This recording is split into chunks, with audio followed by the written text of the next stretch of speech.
For nearly 4 years, if anyone in the quiet Essex countryside around Clavering asked after Miss Camille Holland, the answer was always the same, and always came from the same man. She had gone up to London. She was travelling. She would be back before too long, but in the meantime her business affairs were being handled quite properly by the gentleman she shared her home with, a former soldier by the name of Samuel Dougal. That was the story the world was told, offered without hesitation, repeated without variation, told to landlords and tradesmen and bank clerks alike. For nearly 4 years it held. It held while cheques bearing her signature continued to be presented at the bank. It held while the farm she had bought and renamed continued to be run in her name, her money still paying the bills. Her absence explained away each time with the same unhurried confidence. It held while the man who told it brought other women to live in her house, slept in what had been her bed, and spent what remained of her fortune as though he had every right in the world to it. Nobody thought to dig up the moat. Why would they? A respectable spinster of independent means had simply gone travelling, and travelling women in that era did not always feel the need to explain themselves to the neighbours. Tonight we revisit one case built almost entirely on the gap between a story that was told and a truth that was buried quite literally in the ground beneath the teller's own feet. One woman with money of her own and no family close enough to ask hard questions. One companion who understood exactly how long a plausible lie could be made to last, and one filled-in moat that finally gave up. After 4 years of silence, exactly what everyone should have gone looking for on the very first week, the case of Camille Holland begins in London, in the autumn of 1898, at a moment when her life, by every outward measure, appeared to be going rather well. She was 56 years old that autumn, a spinster of genuinely independent means, the kind of woman late Victorian England did not entirely know what to do with, unmarried, financially self-sufficient, managing her own stocks and shares to the tune of some £6,000, a substantial private fortune for a single woman answerable to no husband and no father. She lived on Elgin Crescent in a respectable corner of London, and she had built for herself the kind of quiet, self-directed life that a woman of her generation and situation could reasonably hope for, comfortable, independent, and entirely her own, answering to no committee of relatives, no husband's ledger, no father's permission for a single decision she made. In the autumn of 1898, most likely at the Earl's Court Exhibition, one of the great public entertainments of the London season, Camille Holland made the acquaintance of a man who would, within a matter of months, become the most consequential and the most catastrophic decision of her entire life. His name was Samuel Herbert Dougal, and to understand what happened to Camille Holland, you first have to understand exactly what kind of man had just walked into it. Dougal was born in Bow, London, on the 15th of May, 1847. And as a young man he had enlisted in the Royal Engineers, serving there for a full 21 years, a career that gave him bearing, a military polish, and a plausible respectability that would serve him extraordinarily well for the rest of his life. Underneath that respectable exterior, though, ran a pattern that had already claimed at least 2 wives before he ever laid eyes on Camille Holland. He had married Martha Griffiths in 1869, and for 16 years, by every outward sign, theirs had been an ordinary marriage of its era, unremarkable enough to leave almost no trace in the record beyond the fact of it. Then, in June of 1885, with no illness that anyone had previously remarked upon, Martha died suddenly. There was no inquest worth remembering, no formal doubt raised at the time. A wife of 16 years was simply gone, and a widower was left to grieve, or so the world was permitted to assume. What happened next should, in a more careful age, have raised every alarm available to it. Astonishingly, Dougal had already married again by August of that same year, a mere 2 months after burying Martha, a woman named Mary Huberta Boyd.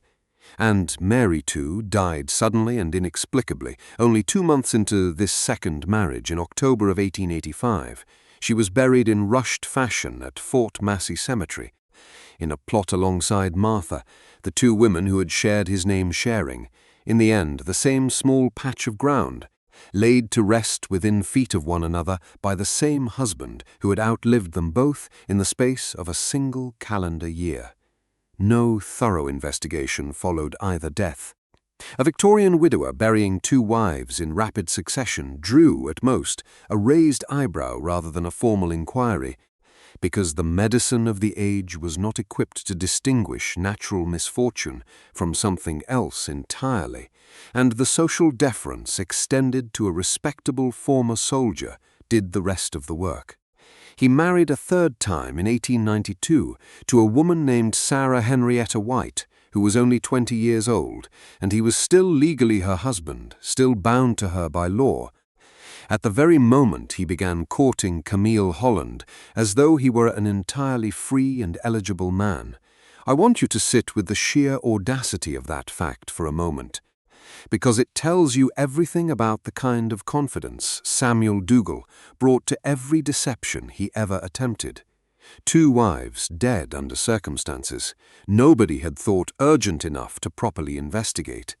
A third wife still living, still married to him under the law, entirely unmentioned. And into this arrangement walked Camille Holland, a woman of genuine means and genuine independence, charmed by a former soldier with excellent manners, and a past he had no intention of ever disclosing. If you find value in stories preserved this way, consider liking the video and subscribing to the channel, and let me know in the comments where you are listening from. Now, back to the record. Whatever Camille Holland believed about the man courting her, she believed it enough to commit her own money to a shared future with him.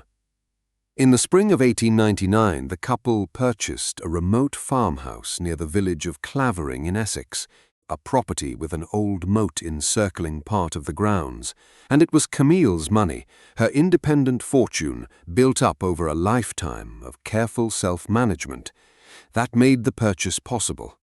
They renamed it Moat Farm, or simply Moat Farm, as it would come to be infamously known, and on the 24th of April, 1899, Camille Holland and Samuel Dougal moved in together, a respectable spinster and her companion, setting up house in the quiet Essex countryside, far from the London circles that might have known more of Dougal's history than Camille herself did. She did not live there long.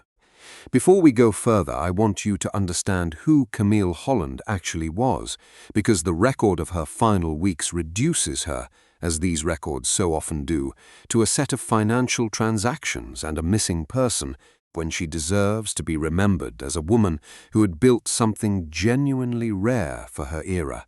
She had reached her 50s without ever surrendering her independence to a husband's control, in an age that gave unmarried women very few tools for managing that independence safely. She had learned to read a balance sheet, to manage her own investments, to make her own decisions about her own money, at a time when the law itself still treated a married woman's property as functionally her husband's. That independence was in its way her whole life's achievement, and it was the very thing Samuel Dougal had married 3 other women, buried at least 2 of them under circumstances nobody had questioned closely enough in order to acquire from someone else entirely. Think, too, about what drew Camille Holland to him in the first place. Because there is nothing foolish or careless in the picture that survives of her. A woman who had spent decades successfully managing her own finances was not a woman easily parted from her judgment. Samuel Dougal's years in the Royal Engineers had given him more than a pension and a plausible history. They had given him the bearing of a disciplined, respectable man, the kind of confident carriage that a military career instilled and that Victorian society read almost automatically as trustworthiness. He would have been attentive. He would have been solicitous of a single woman's particular vulnerabilities, the loneliness that even a genuinely independent life can carry, the practical burden of managing significant money entirely alone. He offered companionship without, on the surface, threatening the independence she had worked so hard to build. It was, in its way, the perfect approach to a woman exactly like Camille Holland. And it worked precisely because it did not ask her to surrender anything she would have recognized as a warning sign. Within weeks of moving into Moat Farm, the household began showing cracks that should have alarmed anyone paying close attention. Dougal's predatory nature toward the women around him did not stay contained to Camille alone. A maidservant working in the house rebuffed a sexually motivated advance he made toward her, and made plain in the aftermath that she would not be left alone with him again. Sit with the timing of that detail, because it means that within the very first weeks of their life together at Moat Farm, at least one other woman in that household had already recognized something dangerous in Samuel Dougal that Camille Holland herself, whether through affection or simple unawareness, had not yet allowed herself to see. On the 19th of May, 1899, less than a month after they had moved into their new home together, Camille Holland was seen leaving Moat Farm with Samuel Dougal in a pony and trap. No one saw her alive again. Sit with that date for a moment, because everything that follows in this case, every forged signature, every lie told to a curious neighbour, every year that passed with Camille Holland's fortune quietly draining into Samuel Dougal's pocket, happened after this single afternoon in May, when a woman who trusted the man beside her climbed into a cart and rode out toward whatever waited for her on her own property.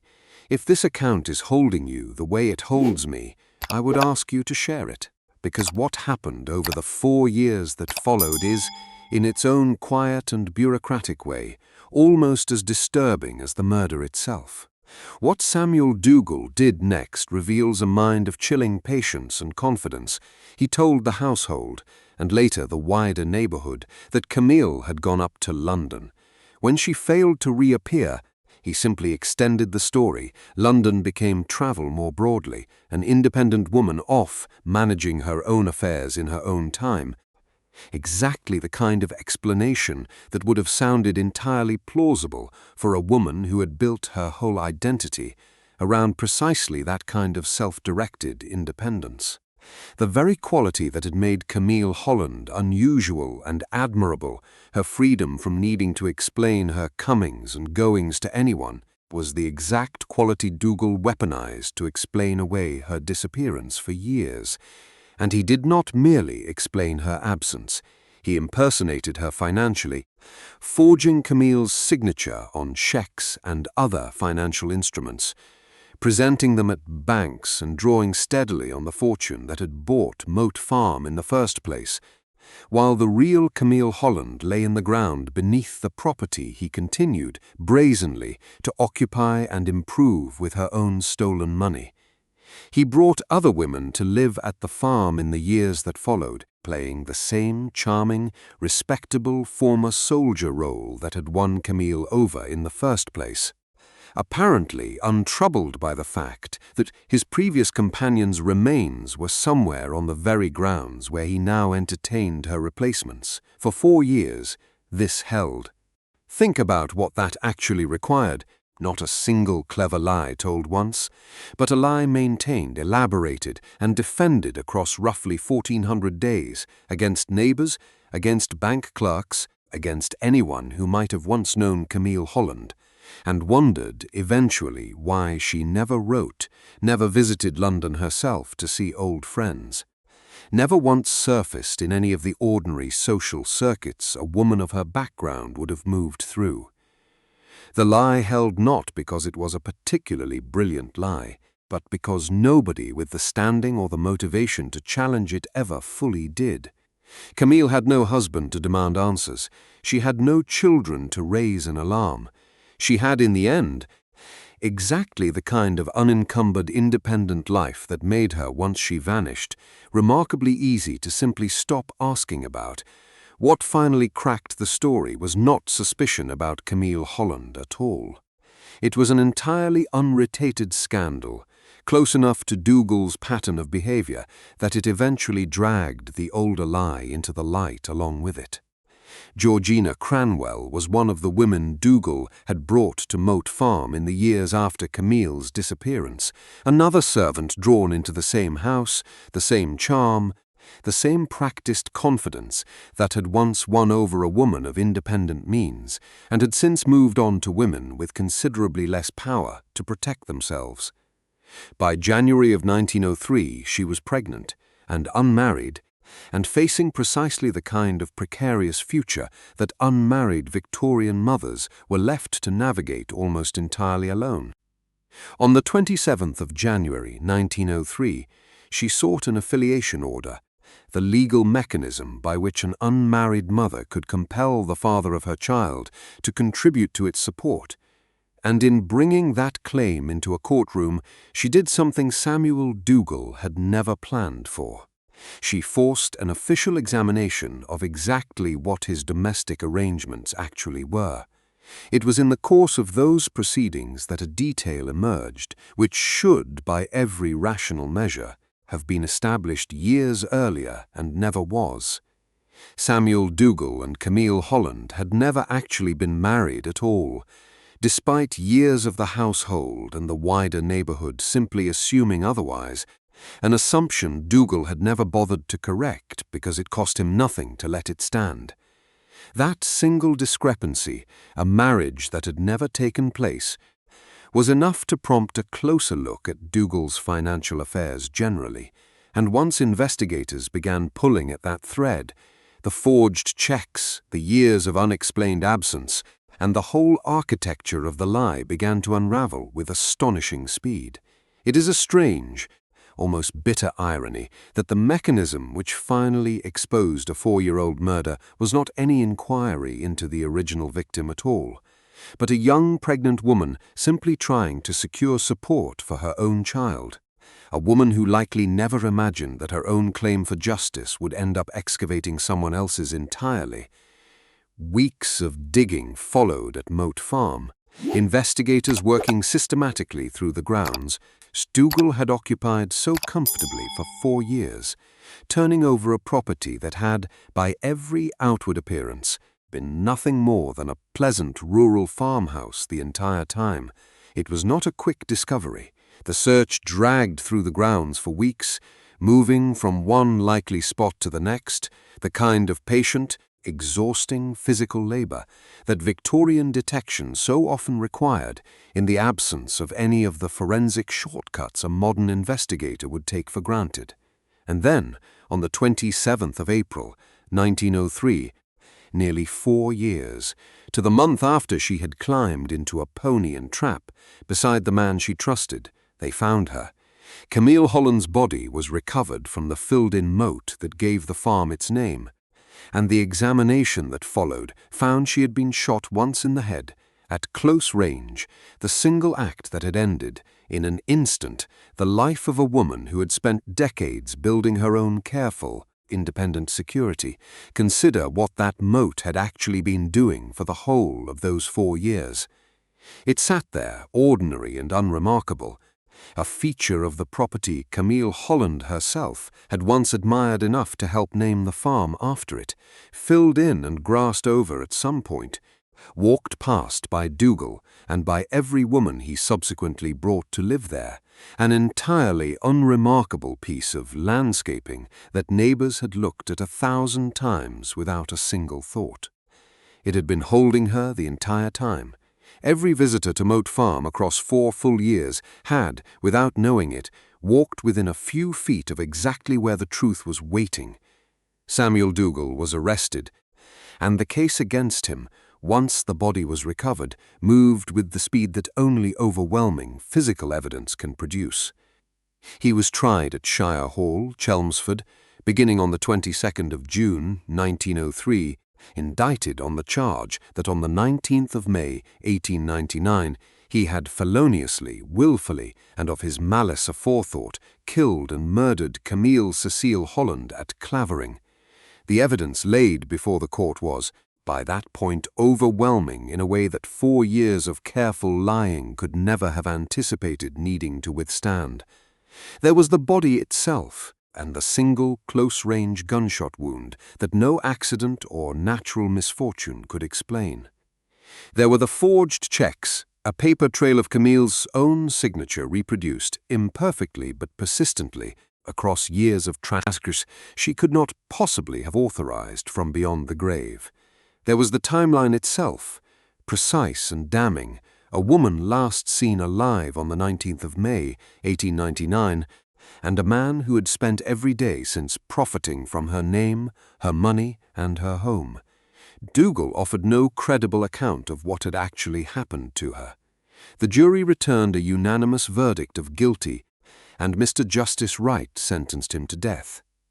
On Tuesday, the 14th of July, 1903, Samuel Herbert Dougal was hanged at Chelmsford prison, executed by William Billington, bringing to its final close a story that had held together, on nothing more than confidence and a filled-in moat, for the better part of 4 years.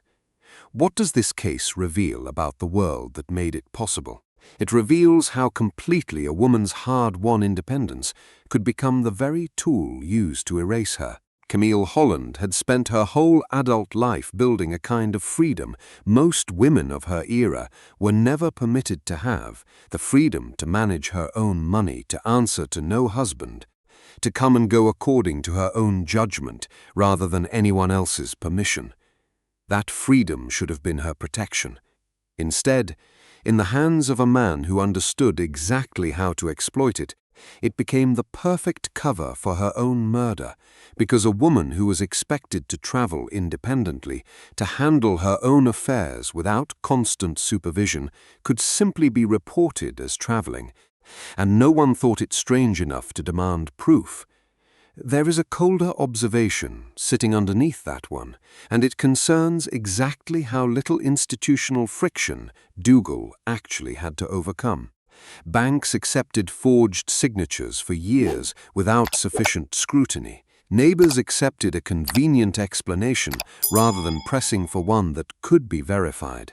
The law itself, in the England of that era, offered almost nothing in the way of a formal mechanism by which a vanished, unmarried woman with no immediate family nearby could be actively searched for, absent some other triggering event, in this case an entirely unrelated paternity dispute involving a different woman altogether. Camille Holland was, in the end, found only by accident, saved from permanent erasure by the collapse of an unrelated lie that happened to share the same liar. Consider, too, what this case says about the particular danger faced by women without a network of people whose job, formal or otherwise, was to keep asking after them. Camille Holland was not poor.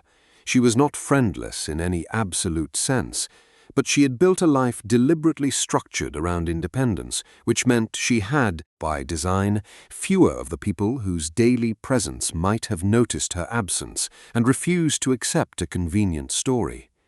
A husband would have had family demanding answers. Children would have insisted on visiting their mother.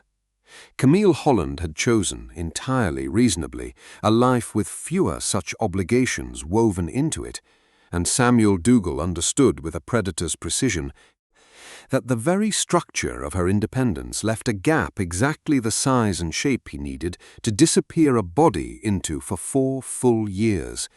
Here is the question I want to leave with you, and I would like to read your thoughts on it in the comments. For 4 years, Samuel Dougal lived openly on Camille Holland's money, in Camille Holland's house, entertaining other women in the very rooms she had once shared with him, sleeping in her bed, spending her fortune on his own comfort, while her body lay a few dozen feet away beneath ground he walked across every single day.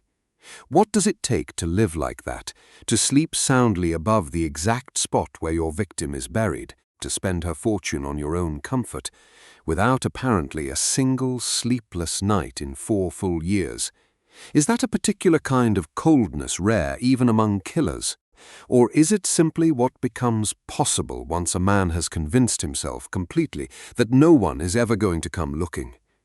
I keep thinking of the ordinary mechanics of a single day at Moat Farm in, say, 1901, Dougal taking his tea, walking his grounds, greeting a neighbour on the lane, the whole unremarkable rhythm of rural life, proceeding exactly as it would have for any other respectable countryman.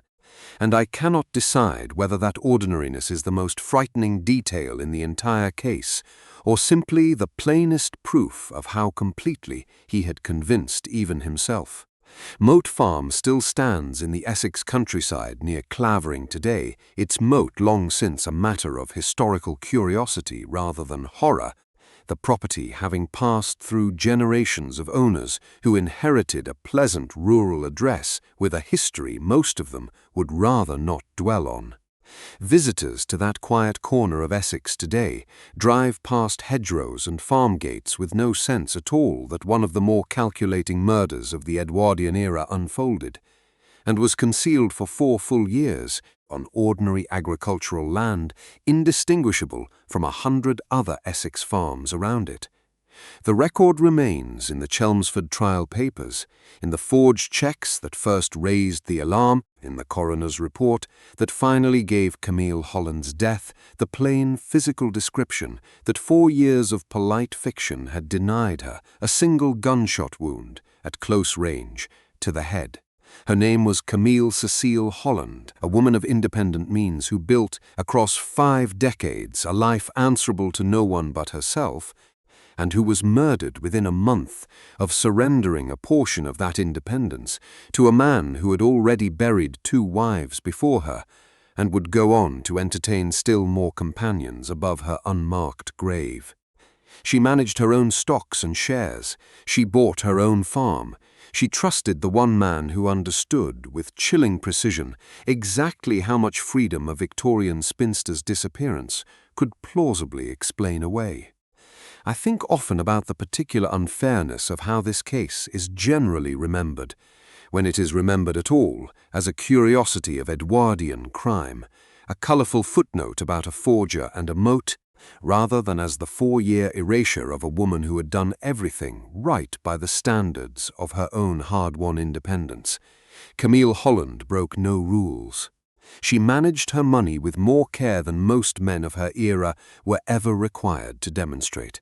She chose a companion who presented by every visible measure as respectable and safe, and she was murdered for it within weeks.